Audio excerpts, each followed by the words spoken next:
What is up, Janksters? It's your boy Graham, also known as HamHawks42 on the internet, and there is news to discuss, therefore we are going to jump into it. Today, Wizards of the Coast announced a number of Alchemy changes, and while a lot of us, I know myself included, aren't necessarily playing a lot of Alchemy these days, I do find the format very interesting, and I thought maybe you would want to know too what's going on. So, recently there was a card that is actually the first one we're going to be talking about, Cabaretti Revels. It is incredibly powerful. It has established its dominance on the format in a big way, so I was very excited to see that Wizards will finally be making a nerf to it. They're finally going to make a change to it. So let's see what that is. Also, for the record, this video, we're going to go through all the buffs and nerfs that are coming through this release. If that sounds of interest, please stick around. But we're going to start right off the bat. Cabaretti Revels. They're going to be changing its casting cost, which, for the record, was the problem, from 1 red-green to red-red-green. That doesn't actually address the problem at all.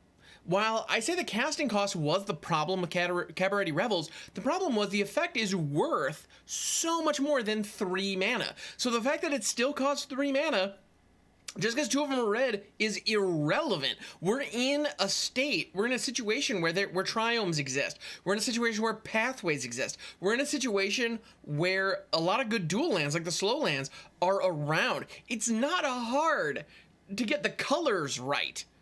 The problem is this effect could be worth 5 and still be playable, and it costs 3. It creates a situation where every single creature you cast is an additional creature just because. It's so freaking good. At the very least, make it cost 4. If you think 5 is too extreme, make it at least cost 4. But as it stands, this card is still... it's going to continue its domination in the format. We're not going to see anything change. This card is absolutely insane. The exact pieces around it might change a little bit because of some other things we're going to talk about today, but Cabaretti Revels, still incredibly busted, still incredibly powerful. I don't believe this is going to change a single thing about how this card is used. Now, the next change will impact how Cabaretti Revels is used. Next one is Racketeer Boss. Racketeer Boss is an insane card that is absolutely busted and was the reason, single-handedly was the reason Grinning Ignis got banned. Now, Racketeer Boss is a 3/2 for 2. When it enters the battlefield, choose up to 2 creatures and or planeswalker cards in your hand. They perpetually gain. When you cast a spell, create a treasure token, and this spell perpetually loses this ability. So now, when you cast out a creature, it creates a treasure token. If you bounce the creature and cast it out again, it doesn't. That's excellent. That is exactly what this card needed, and if this card had been printed like this to begin with, Ignis never would have gotten banned, in my opinion. Because yes, you can still do the Ignis Bergie combo, but that's on turn 4, not on turn 3, and Bergie needs to survive. So it's much easier to disrupt. Whereas being able to play Racketeer Boss on 2, change the Ignis in your hand on 3, and then play it out on 3, infinite value. Racketeer Boss could die, you don't even care. It's almost impossible to interact with, and that was the main issue with the Racketeer Boss Grinning Ignis combo. So this is a great change. Okay, Wizards, you got this one right. You know, Cabaretti Revels, I'm still watching you, but Racketeer Boss, okay, all right. That's correct. That's what this card needed. All right. Then they also made a number of changes for draft, which I think is appropriate. If you have done any drafting in Alchemy Horizons Baldur's Gate, well, one, I'm sorry, but if I'm kidding, actually, the draft format is not that bad. However, blue is terrible. It is objectively awful. Like, blue is just doesn't have the tools to be very effective, and Wizards took that under advisement and actually did something about it here, which I'm happy to see. So, the Dragonborn Looter, for example, is a 1/2 with the ability to pay 1 tap, draw a card, discard a card. This is one of the worst Merfolk looters they have ever printed. It used to cost 2, now it only costs 1. All right. And a 1/2 for 1 in a draft format, it at least gives you a blocker early. It can potentially filter your hand a little bit later. Okay, it's now okay. But playing this on 2, stone cold unplayable, even in draft. Completely worthless. This is one of those cards that I found in a number of packs going as the 15th. Well, I guess this is going straight to my sideboard pick. Totally terrible. Good call. Reducing its casting cost gives you something. So I'm not mad at it. That's a fine change. Maybe it'll see a little bit more play now. All right, Pseudo Dragon Familiar is a 2/2 for 3. Used to be only a 2/1 with flying. Pay 3. Target creature gains flying until end of turn. This is interesting. I personally believe this is actually one of the better blue cards out there. It just doesn't have any supporting pieces. So buffing its toughness, cool. That just makes it a little bit better, helps kind of boost that deck a little bit. I don't see any problem with this. I think that's just fine. Yeah, totally cool. Water Weird. It's a 3/4 for 4. When it deals combat damage to a player, put a +1 counter on it if the top card of your library is a non-land card. Otherwise, you may mill a card. Alright, so you get to kind of like quasi-surveil a little bit and potentially buff your creature. And it now has pay 2. Water Weird gets +1/-1 until end of turn. Kind of a weird ability, but at least it gives you some flexibility and a mana sink. So it's not amazing. I don't think it's going to change this card dramatically. Like, I'm not going to clamor to get my hands on it in draft. Well, one, because I'm kind of done playing Baldur's Gate drafts, but even if that was not the case, I wouldn't really seek this one out, even with this change. But it makes it better. Like, this is one of those that was kind of begrudgingly playable already, and so to give it a little bit of a boost, you know, give you a couple of options. All right, again, I'm cool with it. I don't see any problem with that. All right, Young Blue Dragon. Used to be a 3/3 for 5 with the Sand Augury sorcery on it, where for 2 you scry 1 and draw a card, and it has flying. Okay, cool. It's now a 3/4 instead of a 3/3. Again, perfectly fine. Nice little stat boost. Blue in this set definitely needed stat boosts. That's one of the things where, like, the various card draw effects were fine. There were a number of different synergies that were okay, but at the end of the day, the creatures were all very, very weak, which is fitting somewhat with blue mechanically from Magic's, you know, just history in general. Like, blue having weaker creatures is fine. It's kind of par for the course.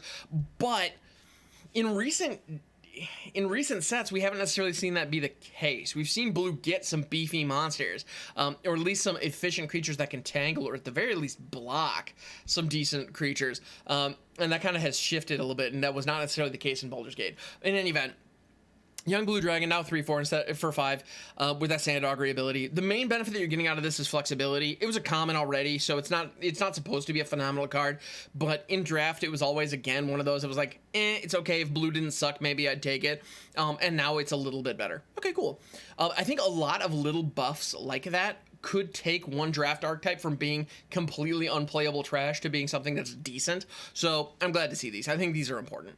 All right, next up we have You Come to a River. Now this card has been completely redesigned. It no longer functions the way that it used to. You Come to a River was an instant for 1 and a blue that had 2 different modes. One is unchanged, one's completely different. The first mode on the original Come to a River was return target non-land permanent to its owner's hand. The other one was target creature gets +1/+0 until end of turn. It can't be blocked. So the second mode, unchanged, +1/+0, can't be blocked. Groovy. You know, possible to chip in for that last little bit of damage if you need it at the end game. Cool. It's fine. Nothing wrong with that. But the current mode is now completely different. Previously, it was just a straight bounce. Just take a thing off the board, put it back in its owner's hand. Now, the owner of target non-land permanent puts it on the top or bottom of their library. So, as the owner of You Come to a River, you cast it, target a permanent, and it's up to that permanent's owner whether it goes on top of their library and they draw it with their next draw, or it goes to the bottom of their library and it's effectively gone for the game. Obviously, that's not always the case, but especially in a draft situation, bottom of your library, that thing might as well be on freaking Mars. It's not coming back. But it's also a sorcery. They took this card that was an instant speed disruption effect and turned it into a sorcery speed removal effect. And I'm willing to say removal here because even if the opponent decides to put it on top of their library, you are then going to prevent them from drawing deeper into their deck. They're drawing a card that they've already seen this game. So you're removing whatever their next card would have been from play that turn. So I feel like that merits justification. You know, I'm okay with using the word removal here. So I don't know if this was necessary. I feel Come to a River was already one of the better blue cards in the whole freaking set, especially in the lower rarities. So the fact that they redesigned it to make it a little stronger yet different, I don't know that that's better per se.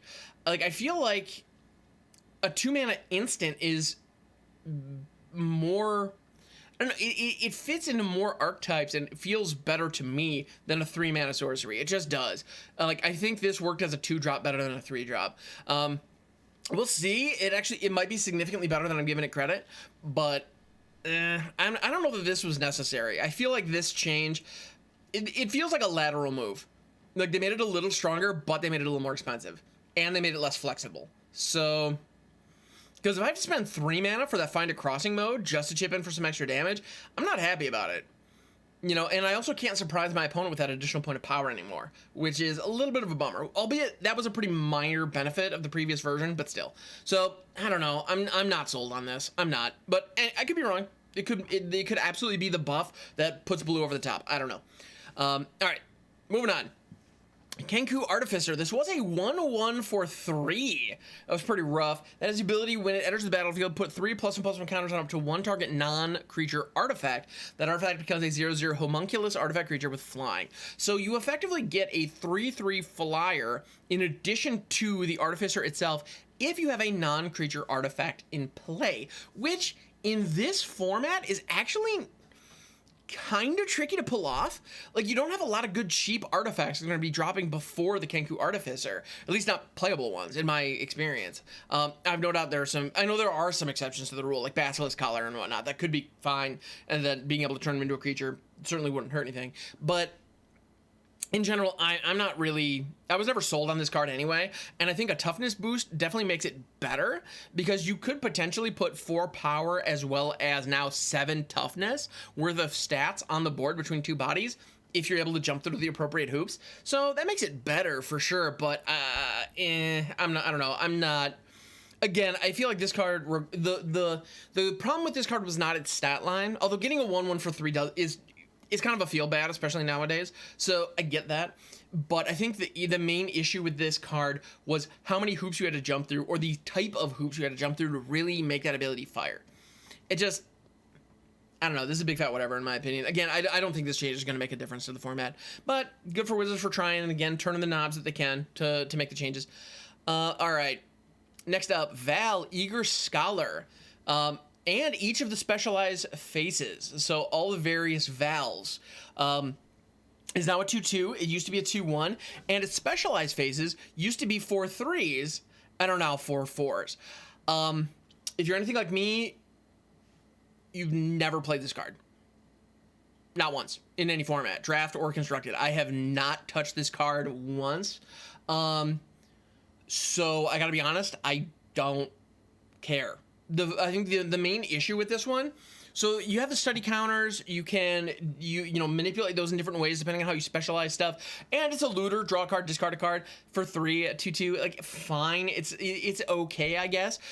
The fact that the specialized cost is 5 feels way too heavy, and I get that this is an uncommon, and with these specialized legends, like the specialized can be very, very powerful. And so having the flexibility of being able to morph it into, being able to convert it or change it into a number of different variants can be very, very powerful and can be really useful. I feel like 5 is still too much. When we have cards like Shadowheart that are specializing for 1, or, I mean, granted, you have to have a low life total, but still, like, when you have cards that are specializing for 1 and 2, I feel like a specialized 5 is just way too heavy. So I think that's really the issue here. It's not it wasn't the toughness. Granted, having 1 toughness on a 3-drop does suck, so that probably is still worth changing, but I don't know. Making this card slightly more survivable doesn't really move the needle for me. All right, Allura, Rogue Companion. Now this one, they buff the toughness again, actually from a 2 toughness creature. Well, okay, in this case, they buff the toughness by 1 for the main face as well as the specialized faces. Previously, this was a 3/2. It is now a 3/3, and specialized was a 4/3. Now it is a 4/4. All of a sudden, this creature went from, and this is all for 4 mana, and a specialized 2 note. Just again, speaking of specialized costs, this is a card that I always thought was decent if you are aggressive. If you are attacking, this allows you to get some of those saboteur effects where you're trying to chip in for damage by like striking your opponent to get triggers. This could be good because it allows you to, attack in, your creature can't be blocked, and then it returns to hand, which is kind of an interesting effect that allows you to double up on ETBs, take advantage of saboteur effects, like I was saying. It's an interesting dynamic that can be powerful if paired with the right stuff. I just don't feel like the right stuff is in this set, especially from a draft perspective. I know there are a couple of examples that could be useful, but in general, I just don't think Allura has the pieces. So again, like while a toughness buff helps here, because all of a sudden your 4-drop can now block, which it effectively couldn't before. That's a big deal. Like that actually that does make a significant difference here, because putting down a 4/4 that can only block, you know, creatures that with power 1 effectively, like. That's terrible. Like, that's actively terrible. I don't know what else to say. But being able to drop it now a 3/3 body, being able to, you know, block 2 X's and survive is much better. So that's a change that I can stand behind. I think this one was probably worth it. Again, I don't...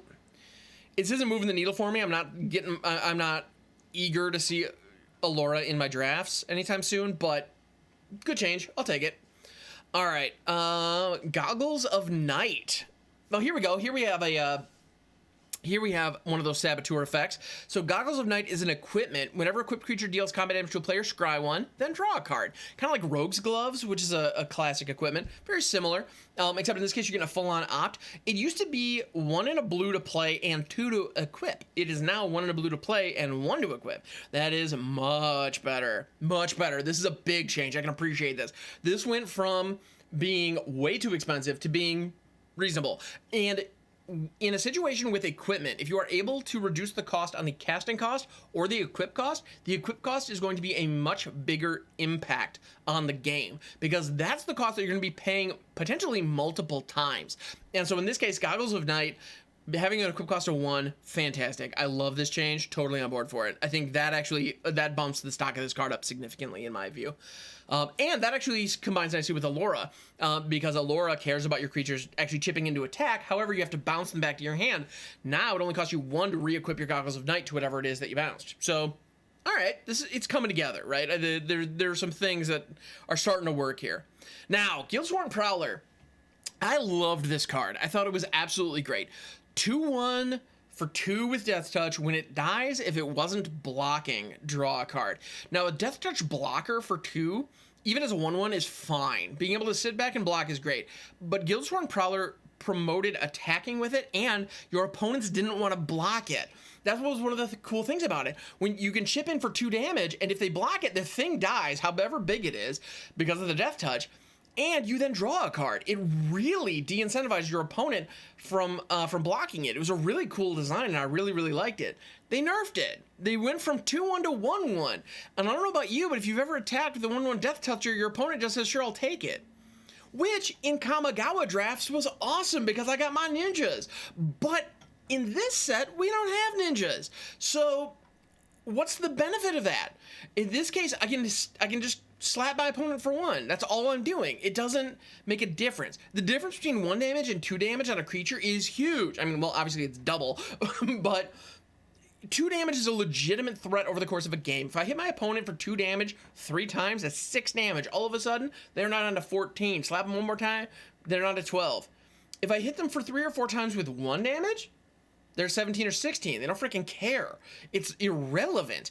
So all of a sudden, Gilshorn Prowler went from a really cool design that was really, really efficient in combat, and it was a good attacker and a good blocker. It fit both roles really, really well, to now being a decent blocker, I guess, that now sucks as an attacker. Like, and now I want to be sacrificing this. Like, I want to be sacrificing this to Deadly Dispute. That's where this fits now. It no longer is relevant in combat, and I think that's really unfortunate. That is a huge disservice to this card. Like, for so many other cards, a 1-drop, like dropping 1 off its power is meh, whatever. For this card, it's a big, big change, and I'm not a fan. I gotta be honest. That actually took one of my favorite commons from the set and knocked it down significantly. Maybe that was necessary for balance reasons, but I don't like it. I don't like it. Anyway, Manticore. It is now a 3/1. It used to be a 2/1. This was the 2/1 for 4 with Flash and Flying, with the ability Tail Spikes. When it enters the battlefield, destroy target creature an opponent controls that was dealt damage this turn. As a 2/1, this was actually really lousy on stats, but the ability to blow up something that has already taken damage was pretty solid. It gave kind of, like, a retroactive death touch to any of your damage, which is pretty cool. You could do some cool things with it. It was a decent trick. It was never amazing, but it was fine. Now all of a sudden with 3 power, so we took the 1 power from our little rogue assassin here, the Gilshorn prowler, and we took it and gave it to Manticore. Manticore could use it though. I'm not mad at that, because now all of a sudden, if you're in a situation where you're racing to conclude a game, like, one of the issues in draft that I've found with Manticore, because I would never play Manticore in Constructed, one of the issues that I found in Manticore in AFR drafts as well as Baldur's Gate drafts is Manticore's a dead card in your hand a lot of the time. Like, I want to get this 2/1 flyer on the board, but if I can't take advantage of that enter the battlefield trigger, is it really worth playing out? Like, most of the time the answer to that was no.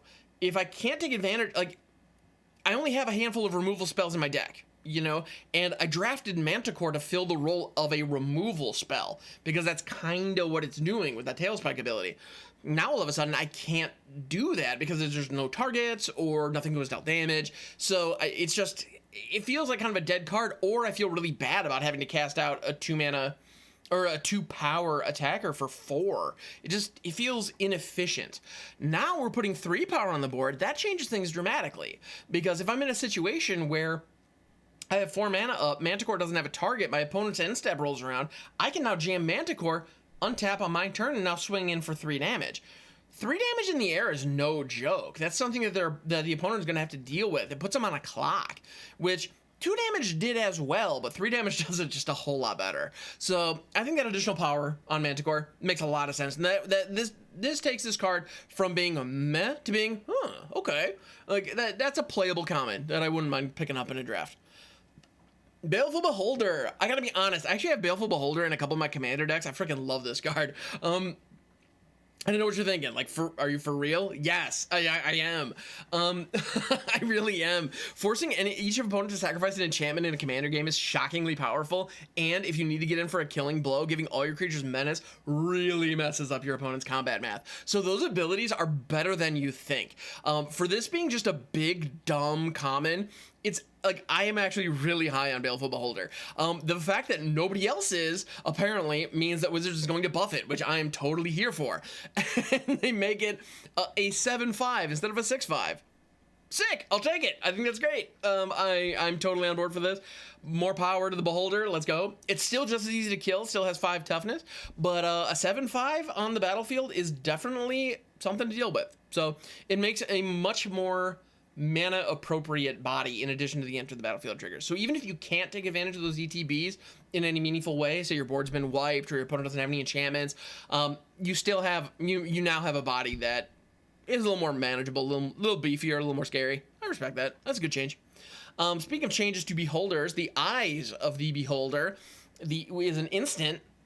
Used to cost 4 black and now costs 3 black. Target creature gets -11 until end of turn. This is effectively destroy target creature, but not always. And in draft, that's basically what this is. I think the difference between 5 and 6 mana on an instant is a big deal. If you are playing an aggro style deck in draft, having a top end removal spell that can get rid of that one frickin' blocker that is preventing you from getting in for that last couple points of damage, Eyes of the Beholder fits the bill perfectly. And if you're in an aggro strategy like that, getting up to 6 mana can be a real chore. Getting up to 5, still challenging, but not that bad. Like, it's definitely reasonable. So I think Eyes of the Beholder, getting knocked down 1 mana, I think is very important, very reasonable. Point and click removal at 6 is just too much. With the only exception I can think of in recent memory being Rise of Extus from Strixhaven. That was an instant speed removal for 6, but that one also like drew you 2 cards or something crazy like that. I mean, it was a learn effect, but still, like, Rise of Extus was a whole other deal. Eyes of the Beholder is not Rise of Extus. In any event, cool buff. Yeah, I'll take it. I'm not mad at that. All right, Sigil of Merkel. I gotta be honest, I don't really know this card at all. I've never played with this. I haven't drafted it. Is what it is. It used to cost 3 for an enchantment that said at the beginning of combat on your turn, mill a card. I like that, actually. When you do, if there are 4 or more creature cards in your graveyard, put a +1/+1 counter on target creature you control and it gains death touch until end of turn. You know, actually, I'm not mad at that design. 4 or more creature cards in your graveyard is kind of a tall ask, especially in especially in draft where you may be only sitting on like 16, 17 creatures in the whole deck. So you're going to be doing some other mill stuff to really take advantage of that. But this costing 2 instead of 3, like there are already so many phenomenal 3-drops in this game. Bumping it down to a 2-drop makes it more playable, and I like that a lot, actually. All of a sudden, I'm now thinking of constructed decks where I actually might be able to fit this in where I wasn't able to before, because I already have this like log jam at 3 drops, or my 3 drops are just, I have a ton of them already, and too many, frankly, as it stands. Sigil of Merkel, all of a sudden, like I'm actually thinking some constructed decks that could use this. Yeah, beginning of combat on your turn, mill a card. That's an interesting time to be milling cards too. It's not on upkeep, so you do get it the first turn it drops if you play it in your pre-combat main phase. That's interesting. I like it. It's a cool design. It's a cool design. It's a cool card, and I think dropping it down by 1 mana makes a lot more sense. Makes it definitely much more playable. At 3 mana, this effect doesn't really give you much.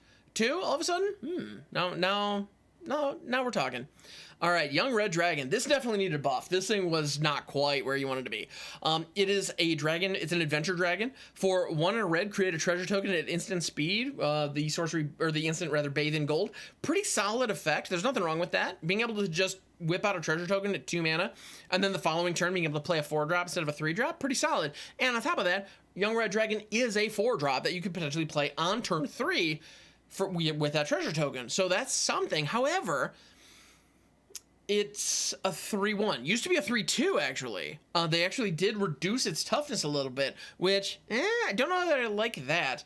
And so now it's just a 3/1 flyer. So, yes, you can use your treasure token to get this down on turn 3. However, if you gave me a card that was 2 and a red for a 3/1 flying dragon and said, is this worth it? My answer is no.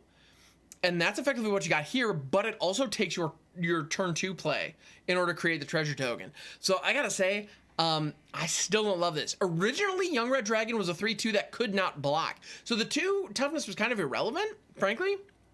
Like, it just kind of didn't matter because you weren't blocking with it anyway. I mean, obviously it's survivability on the attack, but meh. Like, I don't know. This is a big fat meh, in my opinion. It wasn't great, and I feel like the changes that they made to it, while giving it the ability to block is very, very, very, very, very, very, very good. That is a very important option that the player needs to have. You know, if I have a creature, I want to be able to use it, and we use our creatures to attack and block. So having only one of those modes available on this thing to begin with did suck a lot, but I just don't feel like the stats are there. I think this thing could have been a 3/3 that can't block and it would be fine. Like, I think that, or sorry, 3/3 that can block. Give me a 3/3 that can block. I think this is fine. Bumping it down to a 3/1, I'm still off of this thing. Even if they had just removed the can't block text and left it a 3/2, I would say it's so much better. But just as a 3/1, it's just so fragile. It's gonna die to anything. This straight up dies to anything. Granted, the 3 power means in a blocking scenario, it can take a lot of stuff with it, so that's nice, but I don't know. I think this card went from meh to meh. Like, I feel like they didn't change enough, and it was kind of a lateral move, if you ask me. So, I don't know. I was excited to see this on the list, but now looking at the changes, I am unimpressed, which is unfortunate. All right, Dragonborn Emulator.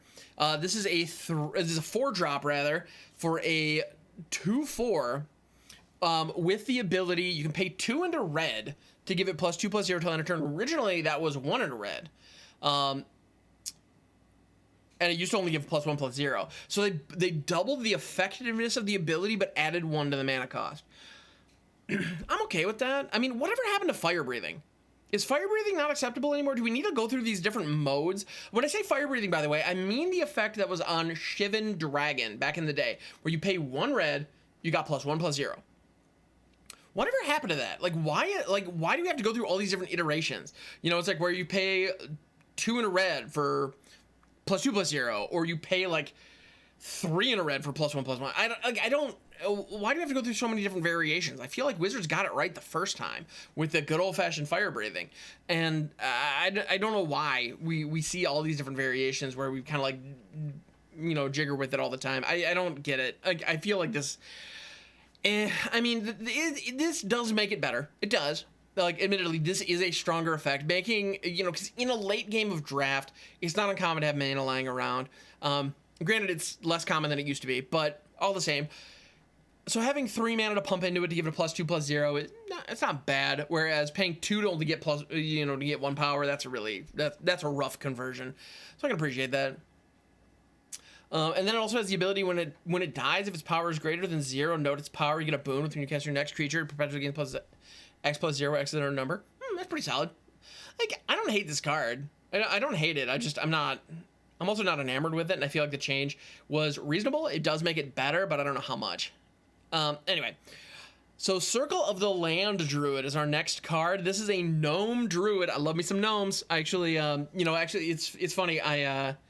This is an aside that's apropos of absolutely nothing. So thank you for making it 30 minutes into the video. I played EverQuest a lot back in the day, and my main was a gnome enchanter. So if you played an enchanter back on EverQuest, leave a comment below.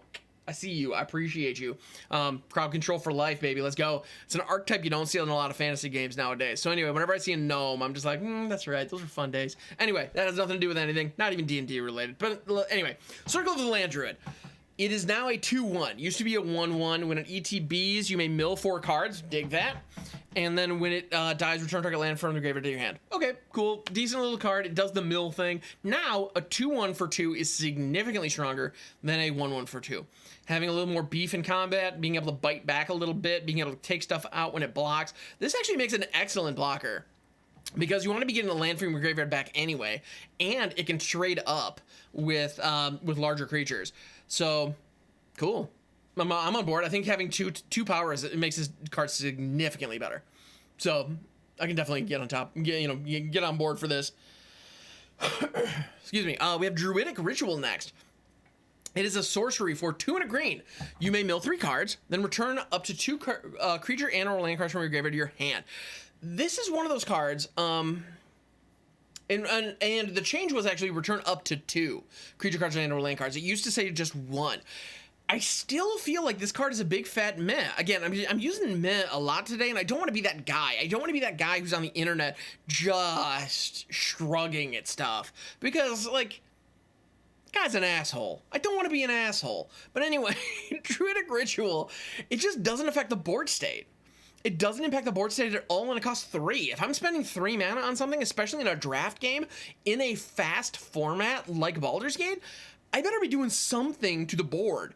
And this isn't doing anything to the board except for putting some stuff in my graveyard, which very few other cards care about. So I'm just not impressed. And in a constructed situation, mulch is legal. So why would I play this? It just... I'm not feeling it. I'm just not feeling it. I don't think that, the buff was good. To be fair, the buff was good. It made it twice as powerful. So you have flexibility to grab creatures or lands. You can grab up to 2 of any combination, it looks like. Yeah, you can mix and match. 1 creature, 1 land, no problem. It's much better. This is much better than it used to be. I'm still unimpressed. Just is what it is. It still doesn't impact the board. Anyway, Emerald Dragon is next. This was a 4/4 for 6, 4 green dragon. It has flying. It used to have trample, doesn't anymore. It now has ward 2, and it also has the Dissonant Wave Adventure instant on it. Counter target activated or triggered ability for my non-creature source. The non-creature source part on that makes it really, really bad, which sucks because I love counters that can target activated or triggered abilities, and I love them for one very simple reason: no one sees them coming. So as somebody who has run a lot of Tail's End and Stifle in my day, I'm a big fan of those effects, and the fact that this has one on an adventure, I should love this card, and I don't, which is really unfortunate because it doesn't touch creatures, and a lot of ability sources out there are creatures. It just is what it is. But you do get a 4/4 for 6 for your troubles, which is pretty decent. Now, it previously having trample was nice, but I feel like Wizards taking trample away is them kind of acknowledging that this creature is actually kind of small, especially for its mana cost. So by the time you're hitting a 6-drop flyer, it either is going to be relevant because you have a 4/4 flyer, or it's not. Your opponent's going to have an answer to this, and the trample would have been irrelevant, or they don't have an answer to this, and the trample is irrelevant. So, like, either way, the trample was irrelevant. For Ward 2, however, on your flyer that you're going to use to try to end the game, much bigger change. Like, that's a big deal. All of a sudden, any of your kill spells causing an additional 2 mana to try to get rid of this thing as it's like smacking you in the face every single turn. That's big time. I'll take that. I think the Ward 2, an excellent addition to the Emerald Dragon, making it a much stronger card. So I appreciate that. I think the Ward was well placed. All right, Split the Spoils is up next. Used to cost 2 and a green, now it costs 1 and a green. And it says exile up to 5 target permanent cards from your graveyard. Separate them into 2 piles. An opponent chooses one of those piles, put that pile into your hand, and the other into your graveyard. I enjoy effects like this. I really enjoy this like gifts ungiven style of effect where your opponent gets an opportunity to like you can play kind of a little mini game with your opponent to see what cards you get in your hand and what goes into your yard. Interesting idea, and I think in a lot of situations you're going to have one specific card that you want to pull up with this, and as a result, what your opponent, if they understand that you just want this one card, they put that in its own pile and they don't give you the rest of them, and that's the one you take, and all of a sudden you got a regrowth effect. 1 to green, return target permanent from your graveyard to your hand. There were some extra steps, but you got there in the end. But the upside of this is you could potentially draw some additional cards as well if your opponent separates them out. Now, it is limited to just permanents. That's significant. Regrowth, the original Regrowth, was any card in your graveyard for 1 and a green. Now, this doesn't quite do that, unfortunately, because that's a great effect that can really change a game. So being limited to permanent cards is a bummer, but the upside of potentially getting multiple, pretty freaking sweet. So it's a cool card. It's got a cool design, and I think at 2 and a green, it was too situational to see play in draft. It just was. It's a situation where not only do you have to have cards in your graveyard before it can do anything, but you need to have permanent cards in your graveyard. And to really get the best benefit, you're gonna have 5 permanent cards in your graveyard. In a 40 card format where you're not where you may or may not be milling a lot, Split the Spoils just, there's not a lot you're gonna be able to grab. Granted, you can grab lands, so that's something, but I don't know.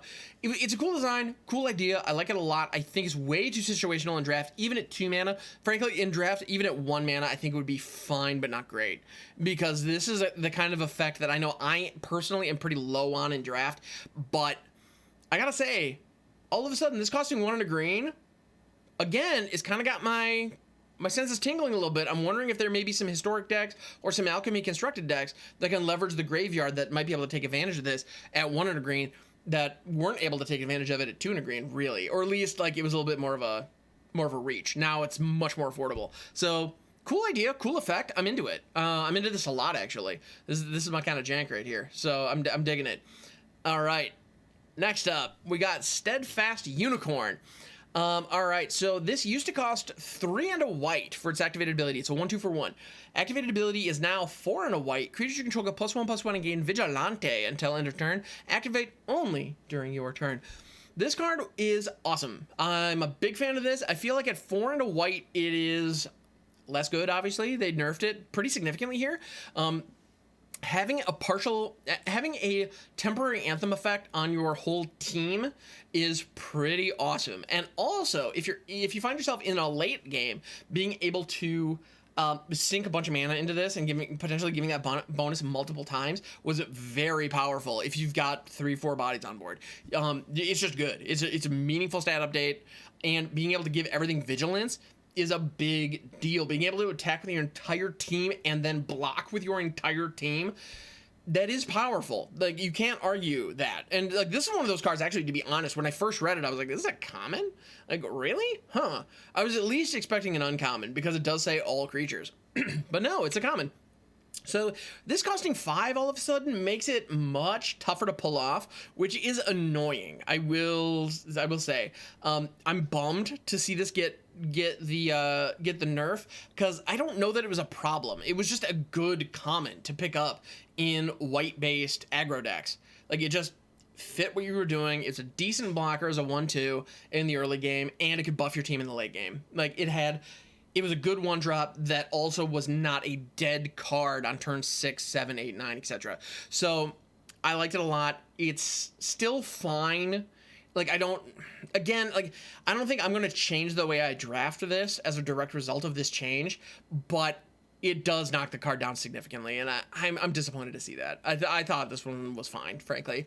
So I don't know why this needed to get changed. But anyway, all good is what it is. All right, Blessed Hippogriff. This is a 2/3 for 3 and a white with flying. When it attacks, target attacking creature without flying gains flying. This is one of those situations that we've seen quite a bit with other cards in the past, where if you're attacking with it, it then like lifts something else off the ground. Kind of the idea of like, you know, hop on my back, we'll ride into battle together. Like, all right, kind of cute, fun, it works. We've seen it with like, I think Loyal Pegasus was one of them that had that ability. I know Phase Dolphin from Ikoria had something similar where it became unblockable. So similar. So it's a mechanic that we've seen before. It's fine. There's nothing wrong with it. 2/3 for 4 is a little meh, but giving flying to 2 attackers, cool. I'll take it. But it has an adventure on it that used to cost 1 and a white. That just says target creature gains indestructible until end of turn. Oh, sorry. It used to only cost 1 white. This got nerfed too. It used to only cost 1 white. It now costs 1 and a white. Target creature gains indestructible until end of turn. So it was a pretty solid combat trick to be able to, or, you know, way to effectively counter a removal spell by giving one of your things indestructible. Very powerful stuff at only 1 mana, quite good. And on top of that, you got a flying body, later. So really solid, efficient card that did a lot of good stuff. It now costs 1 and a white. I think it's still good. I think it's still fine. Like, this doesn't, I could poo-poo this change till I'm blue in the face, but this is one of those where still a decent trick. It's nowhere near as easy to pull off as it was, because leaving 2 mana up is just generally tougher than keeping 1, obviously. So, I don't know. I feel like it wasn't... I don't know that... I don't know that this card was a problem previously.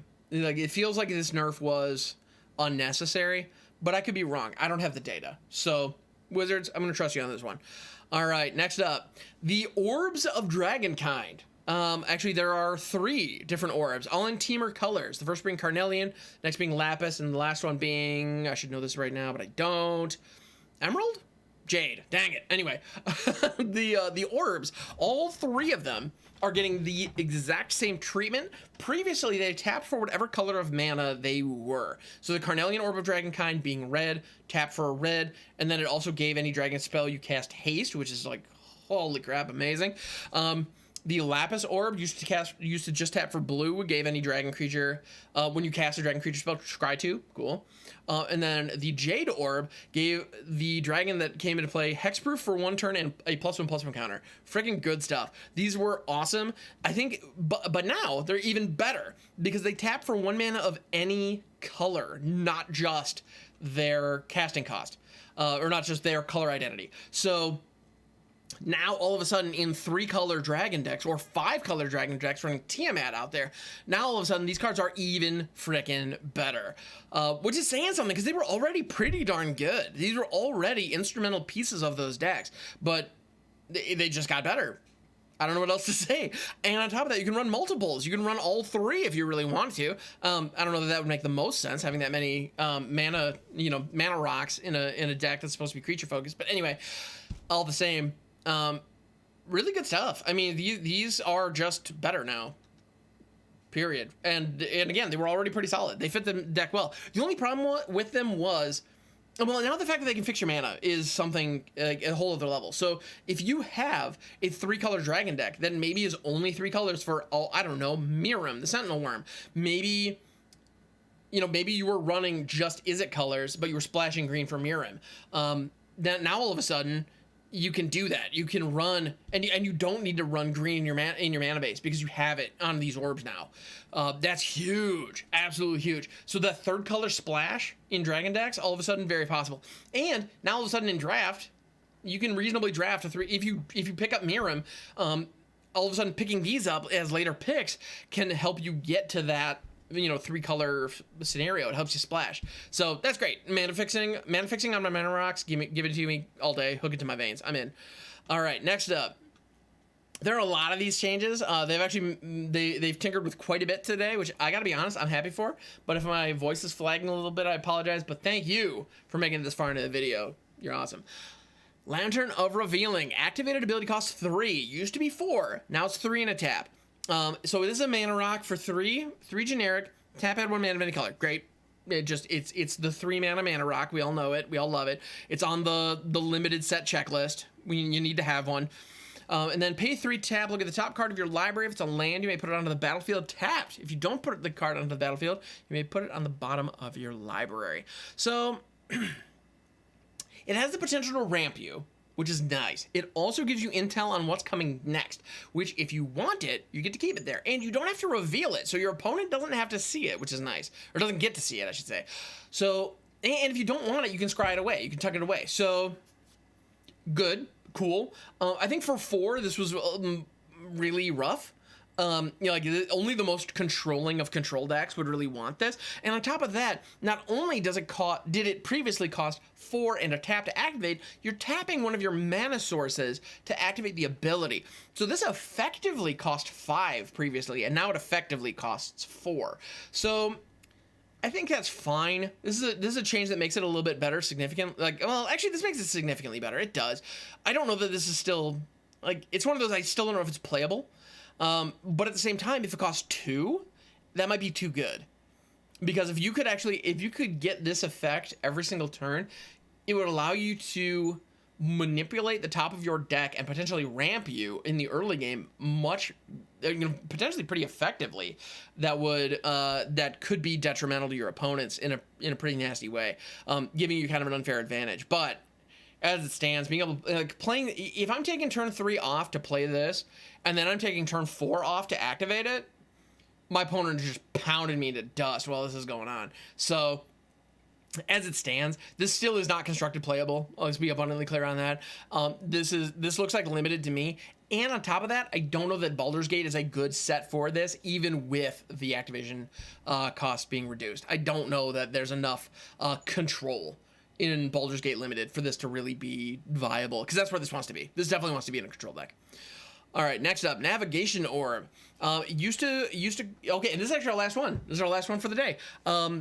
Activated ability costs 1 tap sacrifice from 2 tap sacrifice. Okay, cool.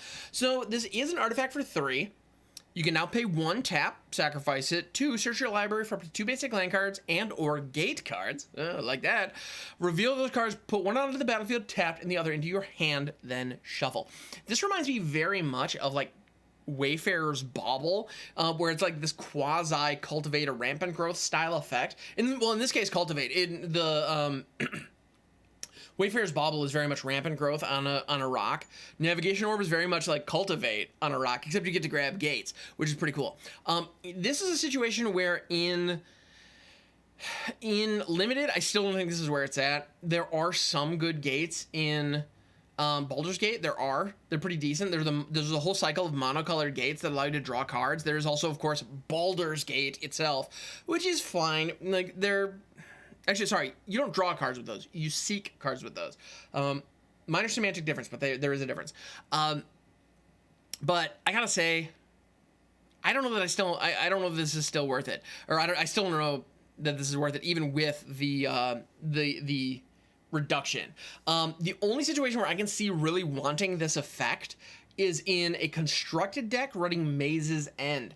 Constructed decks using gates, Gatebreaker Ram, Gatebreaker Colossus, or whatever the Colossus is, and the Gates Ablaze, Guild Summit, and Maze's End. That's really where I see this card fitting. But the problem with that is, why would I run Navigation Orb when I already have Circuitous Route, which is just an explosive vegetation for gates, where I can search up any 2 gates and just dump them straight onto the battlefield.